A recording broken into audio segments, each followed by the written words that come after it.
What do I do? What do I do with no gloves?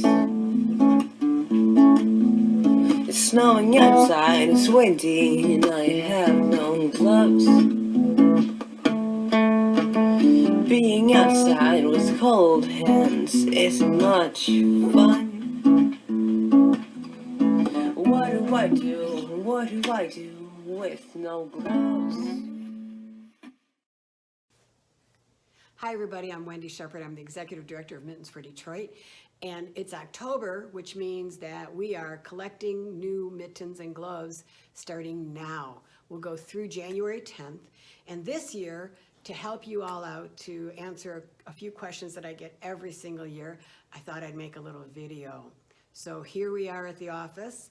You can see around here, this is a basic nonprofit office. A lot of stuff goes on here, and this is where the mittens come in. We do collect only new mittens and gloves for kids, teens, and adults in Detroit, Hamtramck, Highland Park, Dearborn, and this year, brand new, the Pontiac schools. So we need your help. Last year was real rough because we couldn't do a big public collection, and usually we get 32,000 pairs in. Last year we got 16,400, which was awesome. But now that more stores are open, you'll see more boxes.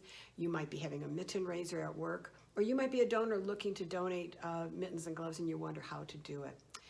I'm going to talk right now about what we look for in gloves. We look for new, warm, durable gloves.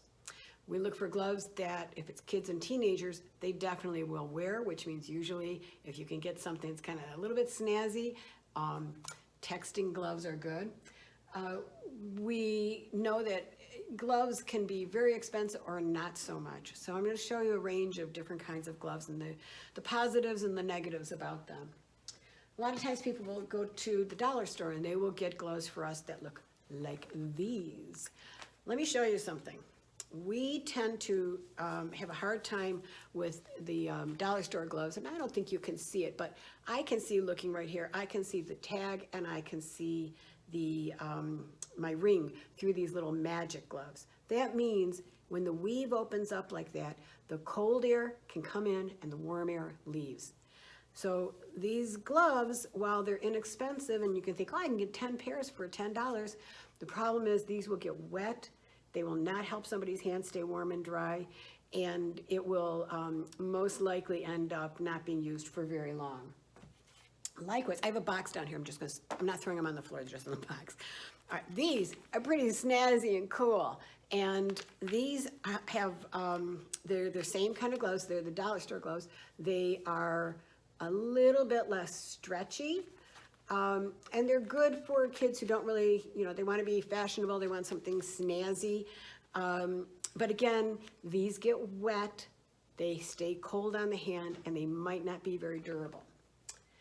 So what we look for is not how expensive the glove is, but how warm and durable it is. You're going to hear me saying that over and over again because that's a real important message for us.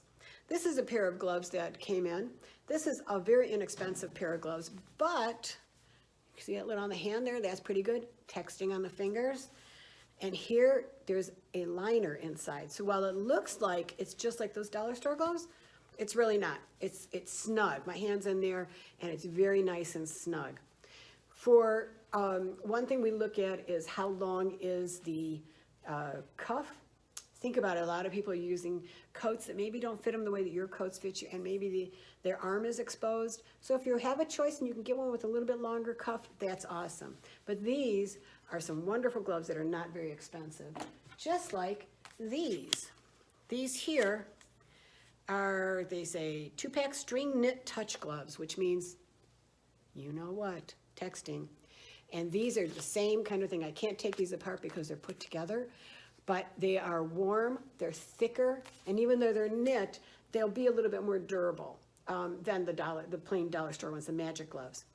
Sometimes you'll buy them in packets like this. When you donate them, please don't separate them. Just put them right in the box just like they are here. And then We give them to the distribution partner, who then decides whether to give them as a set or to separate them. That's up to the distribution partner, but this keeps the tags on them. We really need them to look as new as possible because they are new. So if you take them apart, what ends up happening is that the volunteers have to go and reattach them, shooting those little thingies through there and everything. That's a technical glove term, thingies. Those little plastic things that you see holding on price tags and all that. But these are nice because they are not that expensive, and they are cool for guys or gals, either one. We also get some more, these are the kinds of gloves. We get our gloves mostly through Broner hand gloves, and these are gloves that have a little bit added benefit. Now these are men's, so they're a little bit big on me, but you can see here, one of the things that we look for is something that will keep the snow and the cold and the water out. That will do that right there. They also have a little snugness right there. Some nice little padding here, so when you're, gripping, so if somebody is trying to grip something, whether it's a steering wheel or anything else, that they can have that little more durable surface there. Plus, they're kind of snazzy. And when you look at them, this part here, it's just a nice little additional add-on. You can see they can adjust that. And these, like I said, these are the kinds of gloves that we get with your donations of funds, and we get this at a really nice reduced price. But this is like, so you know what when I'm shopping for our gloves with our wholesalers, this is the kind of thing I'm looking for. Or these kind of gloves. These are kind of fun, little Spider-Man gloves. And these are, again, these are not for my smaller hands, but again, it's got the grip. But on the inside, which I can show you on these, it's got fleece. And fleece is really nice, especially when there's something nylon or some kind of poly over it. It keeps it keeps the warmth in. And that kind of, this is a nice durable, you can see, I'll put it up a little closer so you can see the kind of lining. And even though this doesn't have the little cuff here, it does have a little bit of elastic that helps it stay a little bit tighter. So we get handmade gloves as well. Those are store-bought. You don't have to spend a lot, and a lot of times if you go to someplace like Kohl's and you stack your coupons, you can get some really excellent, we get a lot of our men's gloves from Kohl's as well. We also work with Sierra, if you shop at Sierra, or Target has some really good gloves too. Fleece, let's say that you sew. If you sew, there are a couple ways you can go. One is using fleece, and Joann's always has fleece on sale, it seems. Super simple pattern. This will be up on our website this season, this pattern, because it's so easy. But this pattern also can be used for upcycle. Now, you say, what's upcycle? Think about Bernie's mittens, those made from some cast-off sweaters or skirts or whatever. This is a gorgeous pair made by a local fiber artist, and she put her own hand stitching here, used various kinds of fabric, and looky here, inside it's lined. Upcycled is a really good project if you're working with a group. It's a real fun thing to get together and do some upcycled gloves. Easy to find ways to do it. Look on the internet, Google it, or you can actually just ask anybody who sews. They will probably tell you how to do it.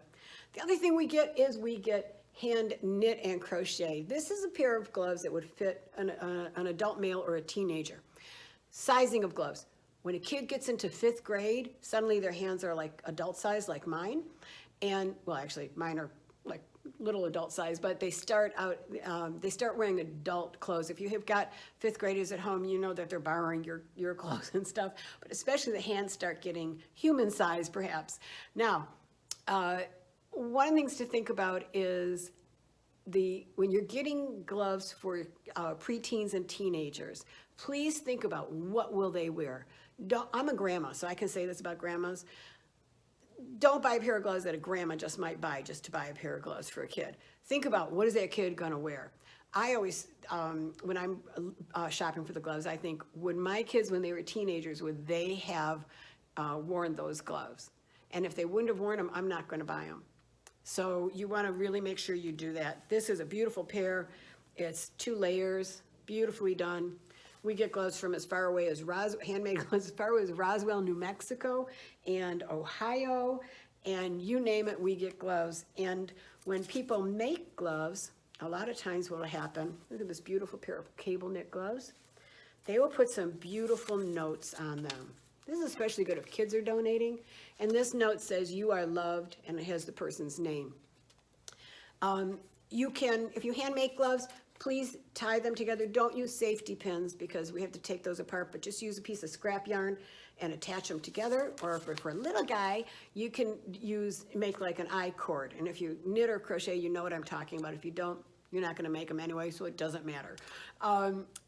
Feel free to put notes in. We ask that the notes are secular because we don't know who's gonna get them, and they're not holiday related, they're cold weather related. A lot of times we don't get gloves that have been donated before the holidays. We don't get them sometimes until January. So put little notes of encouragement. I love this one, "You are loved," with a heart, and handmade gloves. What could be more fun than that? So just want to keep it quick, and I want you to make sure that if you have any questions at all, please email us at info@mittensfordetroit.org. And 4 is FOR. If you want to donate, you can donate off of our website, which is mittensfordetroit.org. You want to set up a fundraiser for us so we can buy some of these gloves? Well, you can do that right on Facebook if you're on Facebook, or give me a shout. My name's Wendy. Send me a note at info@mittensfordetroit.org, and I'll get you all set up and how you might want to help us with a fundraiser. You all are terrific. Mittens for Detroit works only because the community makes it work. You are so supportive and wonderful. And I'm really excited that we're on the tail end of this pandemic stuff, and I'm looking forward to having this office here filled with boxes of gloves. Thank you so much, everybody. Have a great day. And remember, shoot me questions if you got them. Thanks a lot, and come back to our YouTube channel whenever you get a chance. Thank you. Bye-bye. What do I do? What do I do with no gloves? It's snowing outside, it's windy, and I have no gloves. Being outside with cold hands isn't much fun. What do I do? What do I do with no gloves?